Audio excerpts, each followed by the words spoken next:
Star and me के इस video में हम NCERT first flight text book का चैप्टर 5 करेंगे, द 100 ड्रेसेस पार्ट 2। इस चैप्टर की ऑथर है एल्बिसोर एस्टर, जिन्हें एलेनोर एस्टीज के नाम से भी जाना जाता है। द 100 ड्रेसेस पार्ट 1 में हमने सुनी 3 लड़कियों की कहानी, मैडेलाइन, पेगी एंड वांडा पेट्रोंस्की। पार्ट 1 में हमने देखा कि किस तरह वांडा पेट्रोंस्की 100 ड्रेसेस बनाकर कंपटीशन जीत जाती है। कंपटीशन विनर्स अनाउंस होने वाले दिन वांडा स्कूल नहीं आई थी। द 100 ड्रेसेस पार्ट 2 में हम आगे की कहानी सुनेंगे। क्या बॉगन हाइट्स में रहने वाली वह यंग पॉलिश लड़की वांडा दोबारा अपने स्कूल गई? आगे की कहानी में हम यह सब सुनेंगे।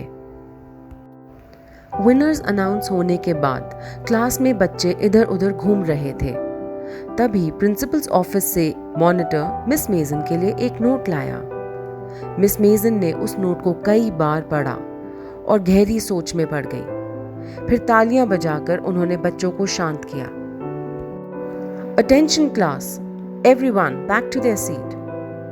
क्लास को शांत करने के बाद मिस मेजन ने कहा कि मेरे पास वांडा के पापा की भेजी हुई एक लेटर है जो मैं आप सबको पढ़ के सुनाना चाहती हूँ। क्लासरूम साइलेंट हो गया और बच्चों में टेंशन बढ़ने लगी। फिर मिस मेजन ने अपने ग्लासेस को एडजस्ट करते हुए कहा कि यह लेटर जो वांडा के पिता ने लिखी है is a matter of great importance. सब बच्चे उनकी बात ध्यान से सुनने लगे और लेटर में वांडा के पापा ने लिखा था, dear teacher, my Wanda will not come to your school any more, Jake also. अब मेरी बेटी वांडा और बेटा जेक आपके स्कूल नहीं आएंगे। Now we move away to big city. हम बिग सिटी मूव कर गए हैं।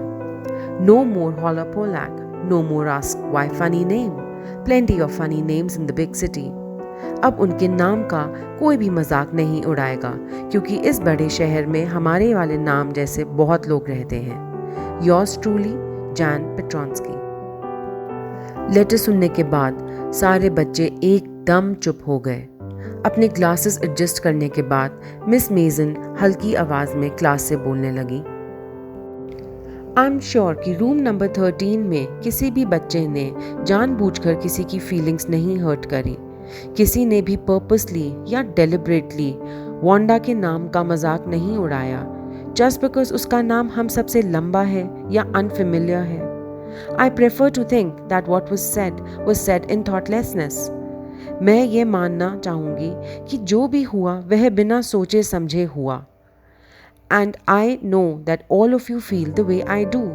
आप सब भी वैसा ही फील कर रहे हैं जैसा मैं फील कर रही हूँ, अनफॉर्चुनेट एंड सैड। और मैं चाहती हूँ कि आप सब इस बारे में सोचें। पहला पीरियड एक स्टडी पीरियड था। मैडी बहुत कोशिश कर रही थी कि वह अपने लेसन्स पर कंसंट्रेट कर सके, पर अंदर ही अंदर उसे बहुत गंदी फीलिंग आ रही थी। ये बात सच है कि उसे कभी भी पेगी का करा हुआ मजाक नहीं पसंद था। जब भी वे वांडा से पूछते कि उसके पास कितनी ड्रेसेस हैं, पर यह बात भी सच है कि उसने कभी इस बात के खिलाफ कोई आवाज नहीं उठाई। मैडी ने सोचा कि वह सब कुछ चुपचाप देखती रही। किसी भी गलत काम को चुपचाप देखते रहना उतना ही बुरा होता है जितना बुरा काम करना होता है। शी वॉज अ कावर्ड, वह डरपोक थी। कम से कम पेगी को ऐसा तो नहीं लगता था कि वह कुछ गलत कर रही है, पर मैडी को तो ऐसा एहसास था कि जो हो रहा है वह गलत है। She could put herself in Wanda's shoes. वह एहसास कर सकती थी कि वांडा को कैसा फील होता है। गुडनेस, अब ऐसा कुछ है जो मैं कर सकती हूँ, मैडी ने सोचा। वह वांडा को बताना चाहती थी कि वह कभी भी उसकी फीलिंग्स नहीं हर्ट करना चाहती थी। मैडी ने पेगी की ओर देखा, पर पेगी अपनी पढ़ाई में बिजी थी। अब चाहे पेगी को बुरा लग रहा हो या ना लग रहा हो, मैडी इस बारे में कुछ करना चाहती थी। मैडी वांडा पेट्रोंस्की को ढूंढना चाहती थी। क्या पता वह अभी तक सिटी मूव ना करी हो। मे बी पेगी और वो हाइट्स क्लाइंब करके वांडा को ढूंढकर उसे बताएंगे कि उसने कंपटीशन जीता था, दैट वो बहुत स्मार्ट थी और 100 ड्रेसेस बहुत ब्यूटीफुल थी।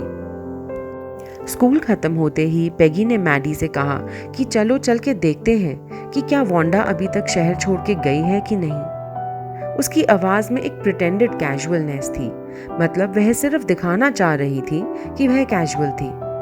मैडी खुश हो गई। पेगी के मन में भी सेम ख्याल था। स्कूल खत्म होते ही दोनों लड़कियां बॉगिन हाइट्स की ओर निकल गई, which wore a forbidding air. एक अनवांटेड, अनफ्रेंडली सा एटमॉस्फेयर उन्हें फील हो रहा था on this November afternoon, which was drizzly, damp and dismal, जो बहुत सैड या दुखी फील हो रहा था।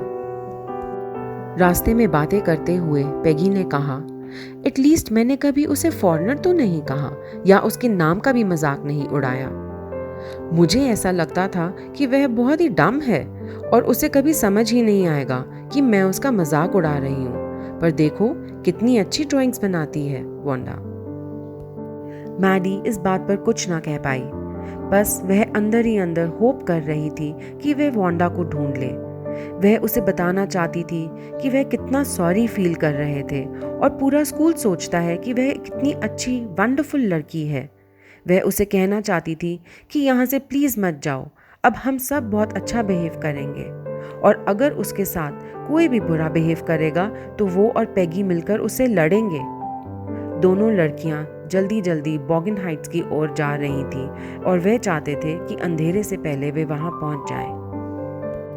सामने एक छोटे वाइट घर को देखकर मैडी को लगा कि पेट्रोंस्कीज यहीं रहते होंगे। उस घर के बाहर पाथवे में थोड़ी थोड़ी घास उग रही थी और सामने एक छोटा सा यार्ड था। उसके घर को देखकर मैडी को वांडा की फेडेड ब्लू कॉटन ड्रेस याद आई। वह भी घर की तरह शाबी थी, पुरानी थी, पर क्लीन रहती थी, एकदम साफ सुथरी थी। घर को देखकर पता चल रहा था कि वहां कोई भी नहीं था। वे आसपास घर के आगे पीछे गए और दरवाजा भी खटखटाया, पर कोई जवाब न मिला। पेट्रोंस्कीज वहां से जा चुके थे। अब मैडी उसे कैसे सॉरी बोलती। वेल एनीवे, पेगी ने कहा, अब तो वह जा चुकी है, अब हम कुछ नहीं कर सकते। बिसाइड्स, जब मैं उससे उसकी ड्रेसेस के बारे में पूछती थी, शायद तभी उसे वह सारे आइडियाज आते थे, नहीं तो वह कॉन्टेस्ट भी ना जीतती। मैडी ने इस आइडिया के बारे में अपने माइंड में केयरफुली सोचा। शायद उसे वांडा के बारे में इतना बुरा नहीं फील करना चाहिए। घर आने के बाद वह रात भर सो नहीं पाई। वह वांडा, उसकी ब्लू फेडेड ड्रेस और उसके छोटे घर के बारे में सोचती रही। उसे अपनी क्लासरूम का वह सीन याद आ रहा था। The glowing pictures, those 100 dresses, all lined up in the classroom. At last वह उठकर बैठ गई। अपना फोरहेड टाइटली हाथों में लिए वह सोचने लगी और काफ़ी देर के बाद एक इम्पॉर्टेंट कंक्लूजन पर पहुंची। She was never going to stand by and say nothing again. अगर कोई भी गलत काम करेगा या किसी का मजाक उड़ाएगा तो वह कभी चुप नहीं रहेगी। मैडी ने सोचा कि अब अगर वह किसी को भी किसी का मजाक उड़ाते हुए देखेगी क्योंकि वे फनी दिखते हैं या उनका नाम अजीब है, वह उसके खिलाफ ज़रूर बोलेगी, चाहे उसे पेगी जैसा दोस्त क्यों ना खोना पड़े। अब वह वांडा के साथ अपनी फ्रेंडशिप तो ठीक नहीं कर सकती थी, पर आज के बाद वह किसी को भी दुखी नहीं करेगी। सैटरडे का दिन था और मैडी और पेगी अपनी आफ्टरनून एक साथ स्पेंड कर रहे थे। वे दोनों मिलके वांडा को एक लेटर लिख रहे थे, just a friendly letter about the contest. वे उसे बता रहे थे कि उसने कॉन्टेस्ट जीत लिया है और उसकी ड्राइंग्स बहुत सुंदर थी। वे उससे ये भी पूछना चाहते थे कि अब वह कहाँ रहती है, उसे वहाँ कैसा लगता है, उसकी नई टीचर कैसी है। वैसे वे इसे सॉरी लिखना चाहते थे, पर एंड में उन्होंने सॉरी नहीं लिखा। They just ended up writing a friendly letter, जो वो किसी भी एक अच्छे फ्रेंड को लिखते। लेटर को साइन ऑफ करके नीचे कई सारे एक्सेस बनाए, विच मीन्स लव। फिर उन्होंने लेटर को बॉगिन हाइट्स मेल कर दिया और ऊपर लिख दिया, प्लीज फॉरवर्ड। कई दिन निकल गए थे। लेटर उनके पास वापस नहीं आई। शायद वांडा को वह लेटर मिल गई थी, पर क्या पता वांडा बहुत हर्ट या एंग्री थी, इसलिए उसने लेटर का कोई जवाब नहीं दिया। यू कुड नॉट ब्लेम हर। कई हफ्ते गुजर गए थे और वांडा का अभी भी जवाब नहीं आया। पेगी तो सब कुछ भूलने लग गई थी, पर मैडी के साथ ऐसा नहीं था। रात को सोने से पहले वे अपने मन ही मन कई स्पीचेस बना रही होती, मानो जैसे वांडा को डिफेंड कर रही हो, बचा रही हो। जब बच्चे उसे टीज कर रहे थे, how many dresses have you got, और इससे पहले कि वांडा को बुरा लगे और वह टाइट लिप्ड होकर खड़ी हो जाए, मैडी चिल्लाती स्टॉप, और फिर सब बच्चों को अशेम्ड फीलिंग होती। क्रिसमस टाइम था। क्लास में क्रिसमस बेल्स और क्रिसमस ट्री सजे हुए थे। छुट्टियां होने से पहले लास्ट डे टीचर ने क्लास को मिली हुई एक लेटर दिखाई। टीचर ने कहा, क्या आप सबको वांडा पेट्रॉन्स की याद है? वह गिफ्टेड लिटिल आर्टिस्ट जिसने ड्राइंग कॉन्टेस्ट जीता था। वेल, उसने मुझे चिट्ठी लिखी है और मैं बहुत खुश हूँ क्योंकि मुझे अब पता है कि वह कहाँ रहती है और मैं उसे उसका मेडल भेज सकती हूँ। मैं उसकी चिट्ठी आप सबके सामने पढ़ के सुनाना चाहती हूँ। पूरी क्लास ध्यान से सुनने लगी। लेटर में लिखा था, डियर मिस मेजन, आप कैसी हैं और रूम नंबर 13 के सारे बच्चे कैसे हैं? आप सब लड़कियों से कहिए कि मेरी बनाई हुई 100 ड्रेसेस वे रख सकती हैं क्योंकि अब मेरे पास 100 और ड्रेसेस हैं और lined up in my closet. मैं चाहती हूँ कि आप पेगी को वह ग्रीन ड्रेस वाली ड्राइंग दे दीजिए जिसमें रेड ट्रिमिंग्स लगी थी और मैडी को ब्लू वाली।